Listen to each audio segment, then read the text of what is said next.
Hey there, welcome to the latest episode of Hiker Homily. I'm out here walking along White Slough, and today I'm going to talk in Hiker Homily about group hiking, group backpacking, and some of the basic etiquette that goes along with that. Because I know you got the mantra that a lot of hikers like to use wrongly, and I've already talked about that in Hiker Homily, but you have the hike your own hike mantra, and a lot of people love to scream it online at others when it comes to dumb things. And sometimes they use it right. But when you're group hiking, that's not the mantra. I'm sorry. And so that's the thing. That's why a lot of people who are into backpacking don't do the group hiking thing or the group backpacking thing, because you can't hike your own hike. Group backpacking is all about compromise. And so some folks bump their head on that. They don't like it, so they won't do it. Other folks prefer that. And I've had experience with both, solo backpacking and a lot of experience with group backpacking, not just with the scouts, but with friends. And the place I learned to backpack was an environmental education summer camp. And so when the councils took us out backpacking, they had to keep us all in a group. They couldn't just let a whole bunch of miners just wander off into the trail. They're liable for those kids, so they can't just let them do it. So we were taught proper group backpacking etiquette. And there's good to it too, and there's a lot of fun to be had.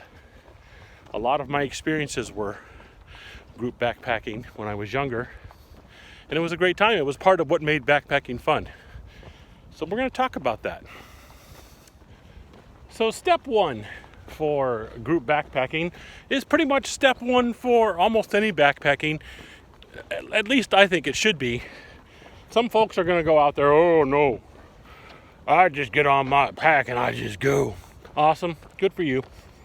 But really for any backpacker, step one should be the prep and research phase. You're going to look at the trail you're going to go on. You're going to figure out what kind of gear you're really going to need. What season is it? What kind of trail is it? How long are you going to go for? So how much food do you need? Are there water sources? Or are you going to have to carry all your water? All that kind of stuff you should be looking into before you leave. The difference with group backpacking is you do that as a group, and you have to figure out the trails that are going to work for the whole group. When you get into things like hiking clubs and stuff, I know the one that I do hikes with and trips with now and then, it's a very diverse group. You're going to have people there who are very good hikers and backpackers. They like to go fast on the trail. They're able to go fast on the trail. And they like those challenging elevation changes. Then we have some others. Some of them are elderly, or they're not in the greatest shape, like me, who enjoy getting out there, but they're in no rush. And they're not afraid of elevation, but it's going to take them a while to get up and down those hills. And then we also have some, and any group will, that don't want to do hard hikes. They're just out there to have a good time, and they just want to do the light stuff. Well, when you're on a group and you've all agreed to go backpacking, you kind of have to find a hike that suits everybody. As best as you can. Or just flat out say, this is the hike we're looking at. But in your research phase, make sure it's very clear. This is what we're doing. This hike involves elevation climb, and then some descent. And we're going to do this, and it's going to be this many miles a day, as much as we can make it. And that way, the people in the group who decide that's not my cup of tea, they don't have to go on that trip. You can do another trip at some other time in a big enough group, they can just say, oh, you guys go do that for this weekend. Me and this part of the group are going to go do this easy one this weekend. That's okay too. But that's the big difference is when you're in a group is when you're making plans and researching, you're doing it for the whole group. The hard chargers shouldn't be the ones making all the plans and saying, oh, this is easy. 25 miles a day, we can do that. Because then you're putting other people in the spot. The ones who don't want to do 25 miles a day. They want to go out there and just kind of meander down the trail and have fun. They're either put in a spot of having to say, I'm just not going to go with you guys. Well, then why be in that club? Why be in that group if they're just going to do only that kind of stuff? Or some people want to save face and they'll say, okay, no problem. And they'll go. And then when they get out there, they're kind of stuck. They're either pushing themselves too hard, which could lead to injury and all kinds of other issues, or they don't push themselves too hard, and they're the ones who are constantly falling behind. And that we'll get into with some of the other steps that causes a problem and can cause friction between hikers. So, you make a plan and do your research, but you've got to do that as a group and make sure that your plan is realistic for everybody in the group, not just for the ones who want to go slow or the ones who just want to tear down that trail and do some peak bagging. You got to find a happy place in the middle. So that's one of the challenges of group hiking and backpacking, is you've got to be able to do that. So that's number one. So number two, almost as hard as number one, is once you've got your plan, once you get out there, as best as you can, stick to that plan. That's step number two. And everybody knows who does actual backpacking and stuff that, yes, you can plan out, especially the long hikes. If you're going to be out there for weeks, you can do all kinds of planning. But nature, your body, and all kinds of other stuff are going to throw obstacles at that plan like it's a freaking grenade range. So that's why I say as best as you can. As best as you can, stick to that plan. At least the basic framework of the plan should stay intact, and that shouldn't be too hard. Now, some of the minute details, yeah, that's going to change. But you need to stick to the plan, because that's where we get into situations like one we had with the hiking club that I am part of and do some stuff with. On the Lost Coast Trail, we started with a group of, I think we had, oh my gosh, what did we have? We had like 10 or 11 people starting in our group.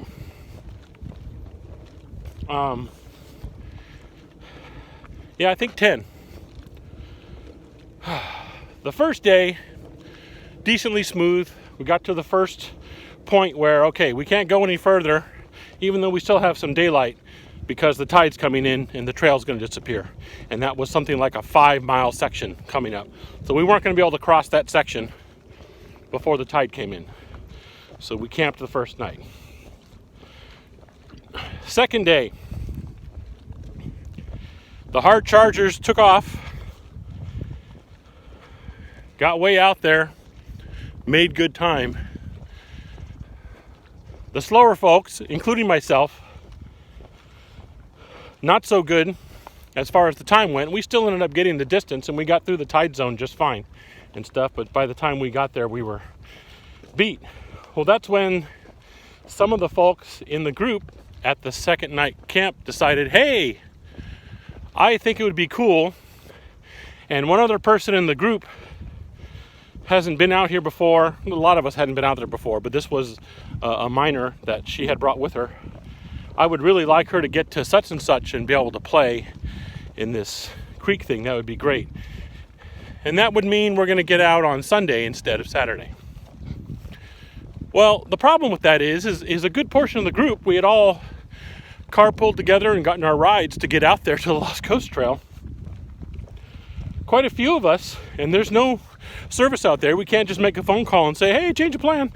But the ride that I was getting, and the two other guys that were with me, one of the other guys' wife was having a nice weekend in a nearby town, but knew to pick us up on Saturday.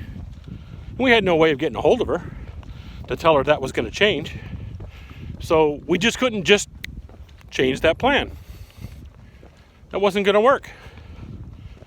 The other part of the group did not take that into account because they had their car parked at the other end And so they could get there whenever the hell they wanted and get in the car and go home. Well, not everybody in the group could do that. That's the problem. So at least 3 of us who were catching that ride said, nah, that's not going to work because of this legitimate reason. 2 other people, a mother-daughter combination, didn't have any interest in staying an extra day. I think the daughter had flight reservations because she goes to college out of state. So they had to get done with us on Saturday because the daughter had a flight Sunday night. And they didn't want to take any chances of, playing around Sunday morning, then getting out and then hopefully making it to the airport, which was a 4 or 5 hour drive away. So you can see the problem there. Now, for true group hiking etiquette, the solution to that problem is, you guys are right. We made this plan to do these stops and to be out by Saturday. You're absolutely right. We're going to stick with the plan and stay there together as a group. Unfortunately, that's not what happened on our Lost Coast Trail hike. What happened is our group split up into 3 different things. The mother-daughter, because they were going at a very good pace, headed out to do their own thing, and they got out on Saturday a little bit later than the other group. The 3 of us who had our ride coming Saturday and didn't have any choice headed out at that pace to do that. And the other 5 in the group decided, it was 4 or 5, we'll do our own thing. And so they cut one of their days short so they could stop at a certain place. That was a very beautiful place. I don't blame them. It was gorgeous. And I'm sure they had a great time camping there for half the day and just enjoying it overnight and stuff like that. Just unfortunately, that wasn't part of the plan. So we ended up splitting the group up into 3. And it worked out. We all ended up finishing the trail. We had a good time. But that was a problem, that we had this group that was supposed to be together. And part of the problem is that we had one person with the permits, and they were in the group of 4 or 5 that were slowing the pace down. So the rest of us were kind of on the trail without permits. Now, we didn't see a single person check in for permits on that trail. Not one single person. But if it had happened, we'd be like, well, yeah, our permit is 10 miles behind us at such and such campground. What the hell is going to happen then, So, in other words, parts of the group were put in a real awkward position. And it kind of sucked to have that happen. We all got over it and enjoyed the trail, but it shouldn't happen that way if you are hiking or backpacking as a group. Because again, from step 1, it's about compromise. You are going to have to compromise things. I'm sorry that this is a pretty campground, but in order to get to it, we'd have to basically do a half day instead of a full day, and that would put us a day behind getting out, and that doesn't work for part of the group. So you're going to have to compromise and stick with the original plan and come out on Saturday. But that didn't happen. Anyway,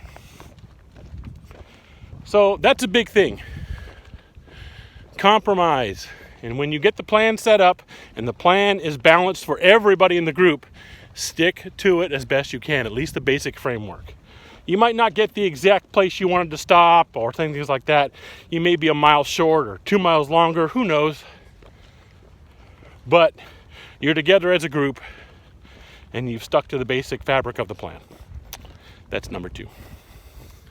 Number 3 also leans heavily on it's all about compromise. Because again, when you're backpacking with a group, it is. The planning is about compromising. Sticking to the plan is about compromising. And then this number 3 is about compromising. And that is setting your pace has to be set for the group. Everybody has a different pace hiking. And so this is actually a difficult thing. It's hard. I get it. But it can be done. The summer camp that I learned to backpack at, we had people of all kinds of different ages. For the backpack trips, they didn't take them too young. But as young as 10 or 11, up to teenagers, and then of course the counselors are adults. And so they had the rule basically that the slower ones set the pace. You put them in front and they go their pace. The counselor, at least one of the counselors, will be up there to help them go the right trails and stuff like that. If there was any kind of doubt, most of those trails are very well marked. It's up there by where the PCT goes by Castle Peak and into Round Valley, and the trails are well marked. But there was a counselor there for any doubts they had for what turn to take, or if do we fork here, or do we keep on the straight path, whatever. But the slower, usually younger kids, set the pace, and the others just dealt with that. And I got to tell you, I know that probably a lot of people right away, oh, that would drive me crazy. Oh my God. And I get it. There's a lot of folks out there who want to go. And it's not like they're in a rush. It's just that their natural pace is faster. Fine. And they're the type of people who, that's one of the reasons why they don't like to backpack as a group, because they got to slow down. Oh well. But when you are committed to backpacking in a group, then you have to stay in a group. Because that's where we get all these issues. And this goes for day hiking too. It's no different if you don't plan on spending the night. If you're going as a group, you need to stay as a group. And that means basically inside of each other. You should not, you're going to get the occasional turn down a trail, and you can't see around the corner till you get around the corner when you're going through a forest or something. But for the most part, on most straightaways, you should have everybody in the group in sight. And that can rankle some folks. I get it. But that's where we get, especially on day hikes and stuff, we get those reports. Search and rescue called out for this man or this woman who, and some of you already know what I'm going to say, right, was separated from their group, and when they got back to the parking lot, they waited, and that person never showed up. So search and rescue was called. Okay, you know how you solve that problem of getting to the parking lot and then having to wait for somebody and then they don't show up? You keep the group together. Okay? That way nobody takes a wrong turn. Or if you do it as a group, and so you are together and therefore have a better chance of survival or getting a signal out. You're not just a single person alone lost. But, it lessens the chance that you're going to take wrong turns, that somebody's going to get hurt and then can't get out and have to be rescued. Because if somebody's hurt in the group can help get them out. We had that happen one time at camp. We had a person twist their ankle really badly, but we're in a group, so we took turns. She hobbled for a while. Some of us took turns carrying her to get out, either a fireman carry or on our back while somebody else. I remember a great friend of mine, Jesse, you're the man. We took turns where we would either carry her on our back or fireman carry her, or one of us would wear our backpack, have her backpack in the front, and then she would be their backpack. So, when you're in a group, you have that ability to do that kind of thing. And you don't get that was separated from the group and therefore needed rescue because they never showed up in the parking lot. That should not happen if you are in an actual group. Now, I'm not talking about thru hikers who meet up on the trail, maybe camp in the same spot at night, form a cohesive group, and the next night they happen to be in the same camp spot. That's not different. Thru hiking's a different animal completely. You are going to kind of go at your own pace. You guys are going to be spread apart, far apart. That absolutely makes sense, and that's part of thru hiking. But if you specifically have committed to being in a group, whether it's a club activity, the scouts, whatever kind of activity it is, but you have committed to be in that group, then you need to put your egos away, put your desired pace away, and go at a pace that the whole group can stay together. And that way you don't get people who are separated. So, and I know a lot of people talk about, the buddy system. And the buddy system is good. But when you're doing an actual group hike, it should be more than just two buddies. Because even two people, that could be a problem. And they can get separated from each other. Stay together as a group. The whole group should see each other on the trail. They shouldn't have one or two people so far ahead that you can't see them and they can't see the rest of the group, or so far behind that they can't see the rest of the group. That's not group hiking, and that's not what you guys, quote unquote, signed up for when you go out as a group. So, and that's part of the planning stage. You have to make that plan. You have to make that clear in case there are new folks to your group that say, hey, anyone who's going on this trip, this is a group trip, we're going to stay as a group for this whole trip. We don't get separated. I'm just going to go this way. None of that kind of stuff. And if anybody has a problem with that, they need to know before the trip starts so they can decide, I'm not going to do it then. So there it is. So that's group hiking. Some of the, not really rules, but the etiquette that goes along with group hiking. It's very basic. And like I said, the key is compromise. You have to be able to compromise by either going slower or maybe sometimes a little faster than you normally would and stay with the group. But really, the slower folks should be the ones who set a pace, because then you are pretty much assured that you're not going to leave folks behind. That's group hiking.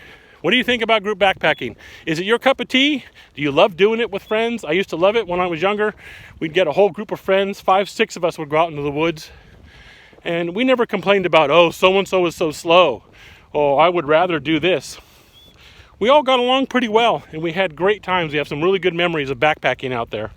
Very few trips where we had issues. There was a couple, because we were young, and we argued with each other now and then. But for the most part, it worked out really well because we followed these basic group rules that most of us had been taught. Because most of us in our group of friends either went to that summer camp and learned how to backpack in a group, or were scouts and knew how to stay together as a group. Group hiking. So let me know at hikingforhealthca@gmail.com or on Instagram, the comments below. Any way you want to get a hold of me to say group hiking sucks or I love group hiking. It's all up to you. How do you feel about it? Other than that, that's Hiker Homily. As always, thank you for watching. I appreciate it. I'm still out here on White Slough. Kind of nice. Very cool. And that's it. I will see you next time.